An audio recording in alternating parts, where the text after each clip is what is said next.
Hello everyone, I'm sad to announce the passing of reggae superstar Fantan Mojah, who passed away on the 14th of July 2026 at the University Hospital of the West Indies in Kingston, just few weeks before his 50th birthday. At a time in the 21st century that we've lost many of our reggae icons and legends, his passing is one too many.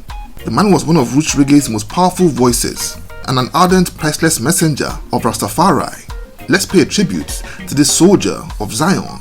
He was born Owen Lennox Moncrief on the 5th of August 1976 in a town called Whitehill in the parish of St. Elizabeth.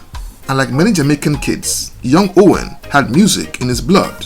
And before the age of 10, he was performing at local concerts and bagging the first prize in numerous talent contests. Life wasn't easy for the boy in his hometown. So like many had done before him, he would set his sights on moving to Kingston to make it big in the music business in the capital. He began to hustle on the local sound system scenes by night and doing all kinds of work by day. He would start out as a window washer, then a baker, and then graduated to lifting speakers as a roadie for the now legendary Kilimanjaro sound system. It was while paying his dues as a roadie with that sound system that he got the opportunity to do his thing on the microphone. He was at first a rude boy at the early stages of his DJ career and took the name Mad Killer in homage to his idol in Bounty Killer. But after embracing Rastafari, influenced by his idols in Peter Tosh and Jacob Miller, he would choose the stage name Fantan Mojah, given to him by his mentor in Capleton, a name that stands for One Love, Divine Power and Strength. From his focus on rude boy topics, he would pivot to a more spiritual side and began to infuse positive, uplifting and conscious lyrics into his music.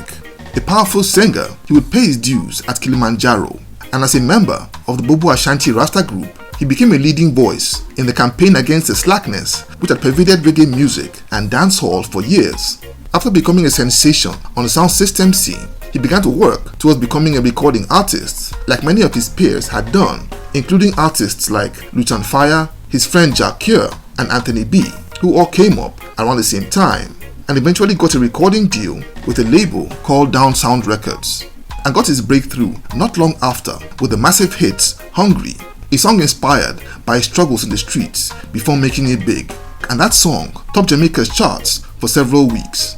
An impressive start, but the next year in 2005, he scored a follow-up massive hit in the song Hail the King that also went to number 1, and in the same year unleashed his debut album of the same name, a compilation that had massive tracks like Not Build Great Man featuring Jack Cure and my favorite track on that album, In Corruption, a compilation that made him the breakout artist of the year.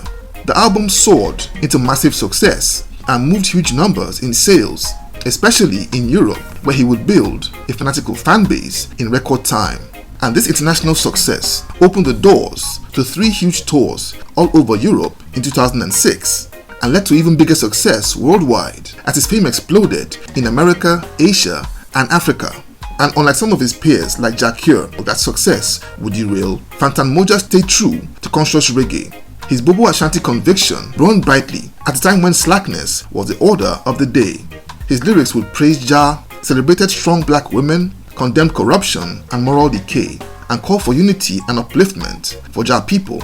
Albums like 2008's Stronger, 2012's Rebel I Am, and Soul Rasta in 2016 kept his fire burning and made him a modern legend.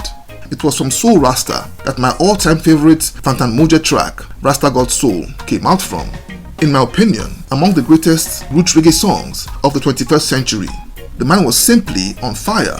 For someone whose breakthrough came a bit later than most, his pace was simply staggering, playing multiple shows, putting out countless songs at a blistering rate, and behind the scenes, his schedule would affect his health. But the world got to know about his health problems when he fell ill and was hospitalized during a tour in Martinique in July 2024 after complaining of chest tightness and breathing problems.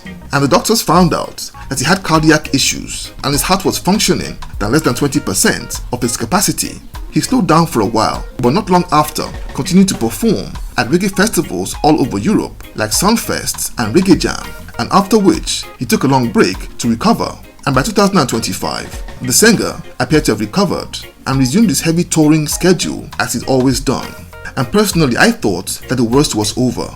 when the sad news came in that this Rasta firebrand had passed away at the University Hospital of the West Indies after bad complications, all related to his heart issues.